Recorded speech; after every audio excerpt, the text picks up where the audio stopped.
मेरा भी पार्लर था, मैं मेहनत करती थी, सिलाई सेंटर मैंने खोला हुआ था। बस एक लड़का मिला था हमें, बस उसने इस काम से लगा दिया। उन्होंने बोला कि अब घुस तो आए हैं, कर ही लेते हैं। तो जब हम करके बाहर आए हैं तो हम गाड़ी में बैठे हैं, हम चले गए और उनके जो कैमरे लगे थे हम कैमरे में आ गए। हौसला तो नहीं था, छोड़ दिया था, काम कभी किया ही नहीं था। मैं तो जब पहले जेल गई थी तो छोड़ दिया था।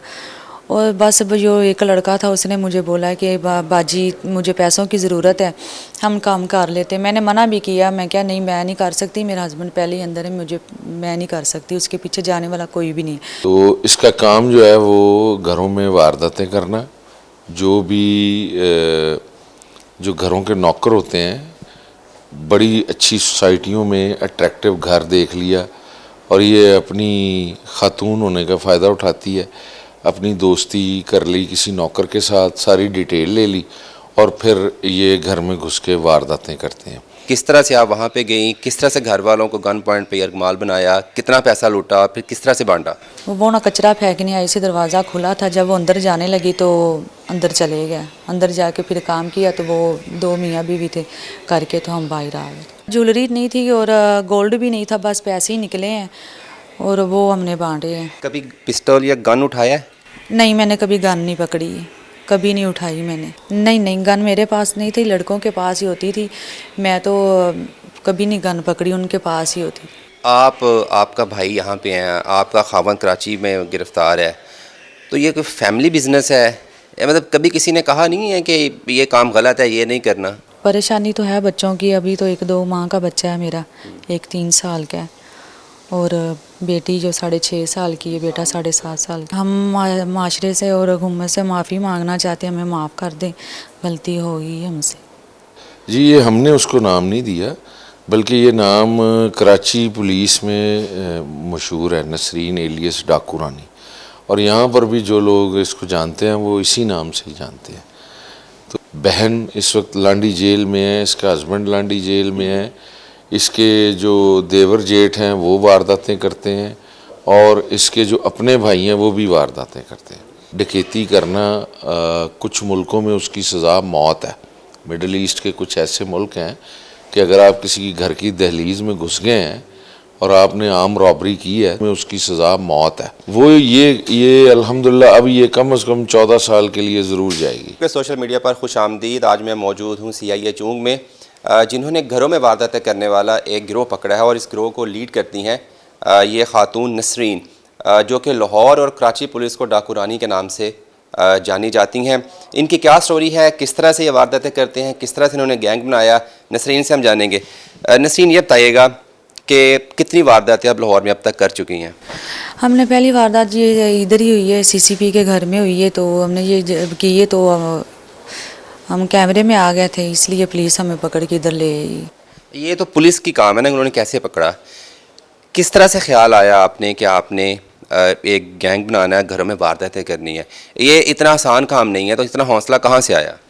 हौसला तो नहीं था, छोड़ दिया था, काम कभी किया ही नहीं था। मैं तो जब पहले जेल गई थी तो छोड़ दिया था। और बस जो एक लड़का था उसने मुझे बोला कि बाजी मुझे पैसों की ज़रूरत है, हम काम कर लेते। मैंने मना भी किया, मैं क्या नहीं, मैं नहीं कर सकती, मेरा हस्बैंड पहले ही अंदर है, मैं नहीं कर सकती, उसके पीछे जाने वाला कोई भी नहीं।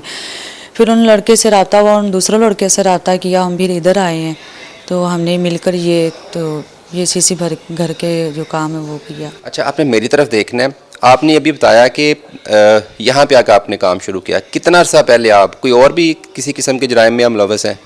नहीं, यही है बस, ये डकैती का ये बस यही कारकुर लेते थे, वो और कोई भी नहीं ऐसा। तो जो लाहौर में 3 वारदातें की हैं उनमें से एक वारदात की बता दीजिएगा, किस तरह से प्लानिंग की, किस तरह से आप वहाँ पे गई, किस तरह से घर वालों को गन पॉइंट पे यरगमाल बनाया, कितना पैसा लूटा, फिर किस तरह से बांटा? पैसा तो जब अंदर गया, हम गुजर रहे थे उधर गली में, तो उधर ना जो गाड़ी है हम लेकर गुजर रहे थे, तो एक औरत थी गाड़ी में बैठी हुई थी, तो उन्होंने गेट खोला, अंदर जाने लगा, हम गुजर गए गेट के आगे से। और एक लड़का बोला, दूसरा उसने बोला कि ये ना आंटी दरवाज़ा खोल रही है तो मैं इसके पीछे जाता, आप भी पीछे आ जाना। मैंने उसे बोला कि नहीं हम नहीं ये करते, मैं मना करती रही हूँ उसे। उसने कहा नहीं नहीं मैं चला जाता हूँ। जब वो अंदर चला गया तो सब अंदर, सबको जाना पड़ा। सब चले गए हैं तो मैं बाहर ही खड़ी थी, गाड़ी के पीछे ही मैं खड़ी थी। मैंने जब देखा ये सरकारी नंबर है तो मैं इनके पीछे गई हूँ बुलाने के लिए। मैंने इसे ये बोला लड़कों से कि आप बाहर आ जाएं, ये सरकारी घर है तो मसला बन जाएगा। उन्होंने बोला कि अब घुस तो आए हैं, कर ही लेते हैं। तो जब हम करके बाहर आए हैं तो हम गाड़ी में बैठे हैं, हम चले गए और उनके जो कैमरे लगे थे हम कैमरे में आ गए। अच्छा, ये तो वारदात हो गई जो सीसीटीवी कैमरों में आप आ गए और सरकारी घर था। जो बाकी 2 वारदातें थी वो भी आपने ऐसे ही चलते ही आपको जहन में आ गया, या आपने पहले वो सोचा कि इस घर में जाना है? ऐसे तो नहीं हो सकता ना कि आप राह चलते आपको नज़र आए कि इस घर में पैसे हैं। वो बच्ची तो दूसरे घर में बच्ची जा रही थी, दूसरे घर में बच्ची जा रही थी। वो ना कचरा फेंकने आई सी, दरवाज़ा खुला था। जब वो अंदर जाने लगी तो अंदर चले गया। अंदर जाके फिर काम किया तो वो 2 मियाँ बीवी थे करके, तो हम बाहर आ गए। तो 3 घरों में जो वारदातें आपने की हैं, कितने पैसे टोटल आपने, और क्या था? ज्वेलरी थी, कैश था? ना ज्वेलरी नहीं थी और गोल्ड भी नहीं था, बस पैसे ही निकले हैं और वो हमने बांटे हैं बस, और कुछ भी नहीं है। इतने ज़्यादा भी नहीं थे, इतने ज़्यादा भी पैसे नहीं थे। उनकी वारदात जो की है ना वो इतनी ज़्यादा नहीं थी, बस पैसे ही निकले थे थोड़े से। कभी पिस्टल या गन उठाया है? नहीं, मैंने कभी गन नहीं पकड़ी है, कभी नहीं उठाई मैंने। गन में हाथ में लेती ही नहीं हूँ, ना मुझे पकड़नी आती है। तो वो हमें पता चला है कि आप पर्स में कैरी करती हैं? नहीं नहीं, गन मेरे पास नहीं थी, लड़कों के पास ही होती थी। मैं तो कभी नहीं गन पकड़ी, उनके पास ही होती। अच्छा, तो किस पैसे कौन तकसीम करता है? क्या फार्मूला आपने बनाया हुआ है कि कौन कितने पैसे लेगा? यही जो लड़का जो साथ खड़ा इसका भाई था बड़ा, हम जब गए हैं तो उन्होंने पैसे जो ना पैसे उसने बांटे हैं हमें सबको, इसके भाई ने। तो कभी ये ज़हन में था जब आपने सोचा कि हमने गैंग बनानी है कि पुलिस पकड़ भी सकती है?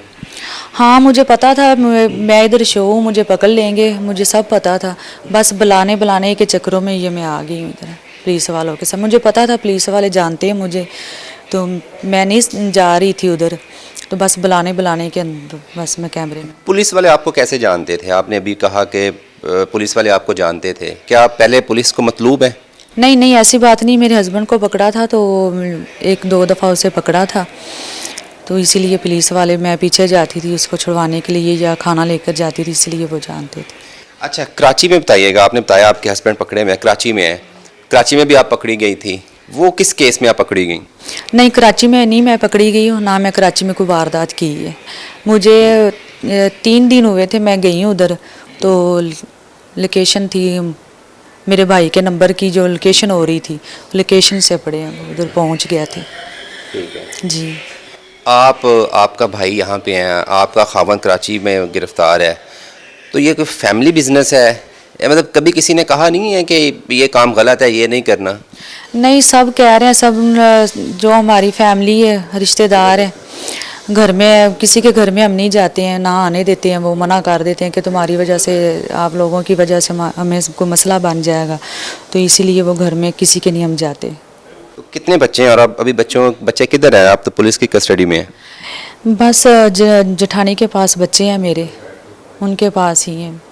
परेशानी तो है बच्चों की, अभी तो 1-2 माह का बच्चा है मेरा, एक 3 साल का है और बेटी जो 6.5 साल की है, बेटा 7.5 साल का है। ऐसी कौन सी मजबूरी है आपको कि आपने भाई को साथ लेकर आपने वारदात की? भाई को बस देखना भाई को मैंने नहीं बोला था, भाई की भी कोई मजबूरी थी, तो इसीलिए उन्होंने बोला कि मुझे भी शामिल कर लो, इसीलिए फिर उसे शामिल करना पड़ा। नहीं, तो इतने लोग हैं जो रोज़ मेहनत करते हैं, मजदूरी करते हैं और अपना रोज़गार कमाते हैं। तो मेरा भी पार्लर था, मैं मेहनत करती थी, सिलाई सेंटर मैंने खोला हुआ था। बस वो जो कहते हैं ना, अभी कोई आ जाए तो जो जेन है वो उल्टो हो जाता है। बस एक लड़का मिला था हमें, बस उसने इस काम से लगा दिया। तो जेल में तो जाकर लोग सुधरते हैं, तो आप वहाँ से अपने कनेक्शन बना के आए कि आपने बाहर जाके ये गैंग बनाना है? नहीं, ऐसा कोई भी इरादा नहीं था कि हम गैंग बनाएंगे, हम काम करेंगे, ऐसा कोई इरादा नहीं था। तो अभी पछतावा है अपने किए पे? जी, पछतावा है हमें बहुत ज़्यादा है। हम माशरे से और हुकूमत से माफ़ी मांगना चाहते हैं, हमें माफ़ कर दें, गलती हो गई हमसे। जी, आपने नसरीन की जो है गुफ्तगू सुनी और किस तरह से CI चुंग ने इनको गिरफ़्तार किया, DSP साहब से हम पूछते हैं। नसरीन उर्फ डाकू रानी के बारे में मज़ीद हम जानते हैं। DSP CIA सदर जो हैं फ़ारूक अस्कर अवान साहब हमारे साथ मौजूद हैं। फ़ारूक साहब, एक बड़ा आपने अट्रैक्टिव लक़ब दिया है डाकू रानी, क्या इतनी हीनियस क्राइम में ही मुलव्वस है कि आपने इतना उसको मतलब उसको हाई ग्रेड में रखा हुआ है? जी बहुत शुक्रिया जी। ये हमने उसको नाम नहीं दिया, बल्कि ये नाम कराची पुलिस में मशहूर है, नसरीन एलियस डाकू रानी। और यहाँ पर भी जो लोग इसको जानते हैं वो इसी नाम से ही जानते हैं। तो इसका काम जो है वो घरों में वारदातें करना, जो भी जो घरों के नौकर होते हैं, बड़ी अच्छी सोसाइटियों में अट्रैक्टिव घर देख लिया और ये अपनी खातून होने का फ़ायदा उठाती है, अपनी दोस्ती कर ली किसी नौकर के साथ, सारी डिटेल ले ली और फिर ये घर में घुस के वारदातें करते हैं। कितना डेफिनेटली आपका काम है, जराइम पेशा अफराद से आपका पाला पड़ता रहता है, कितनी पुरएतमाद अपने काम में है? गलत है बेशक, कितनी पुरएतमाद है और नज़र आती है? जी कभी भी ना कोई भी मुलज़म जब वो पब्लिक मतलब अरेस्ट होने के बाद कभी भी वो ये नहीं कहता कि मैं गुनहगार हूँ। वो एक आपको दर्द भरी कहानी सुनाता है कि जी मैं बड़ा मज़लूम हूँ और मैं माशरे की सख्तियों की वजह से जुर्म करता हूँ, लेकिन असल में वो अपने तस्कीन के लिए वो क्रिमिनल उनकी जॉब है, ये अपने यानी उस जॉब के लिए ये काम करते हैं जैसे आपकी मेरी जॉब है। तो इनका काम ही यही है, ये इससे हटते ही नहीं है। तो ये क्रिमिनल है और हार्टेंड क्रिमिनल है। घर के अंदर घुस के डकैती करना, कुछ मुल्कों में उसकी सज़ा मौत है। मिडल ईस्ट के कुछ ऐसे मुल्क हैं कि अगर आप किसी की घर की दहलीज में घुस गए हैं और आपने आम रॉबरी की है तो उसकी सज़ा, हमारे मुल्क में तो अल्हम्दुलिल्लाह लाइफ इम्प्रिजनमेंट तक है ये सज़ा। तो ये इससे बड़ा कोई जुर्म नहीं है। तो किस तरह से आप इसको ट्रेस आउट करने में कामयाब हुए इस गैंग को? जी कोई ना कोई शवायद छोड़ जाते हैं मुलज़म CCTV में और फिंगरप्रिंट से। तो वो हमारी एक टेक्निकल टीम है, वो मैं डिस्क्लोज़ नहीं करना चाहता कि वो फिर उनकी एफर्ट से ये पकड़े गए। तो कराची में ये पकड़ी गई, इसका खामन भी अब बता रहे थे वहाँ पे है, इसका भाई साथ है, तो ये क्या फैमिली पूरी क्रिमिनल रिकॉर्ड रखती है? जी ये तमाम फैमिली जो है क्रिमिनल रिकॉर्ड रखती है। इसकी बहन इस वक्त लांडी जेल में है, इसका हस्बैंड लांडी जेल में है, इसके जो देवर जेठ हैं वो वारदातें करते हैं और इसके जो अपने भाई हैं वो भी वारदातें करते हैं।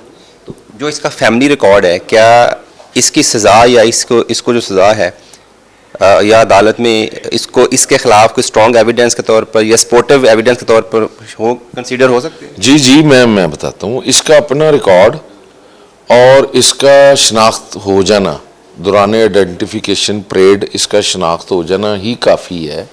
और इसकी जो रिकवरी है तकरीबन 50 लाख के करीब, वो ये अल्हम्दुलिल्लाह अब ये कम से कम 14 साल के लिए ज़रूर जाएगी।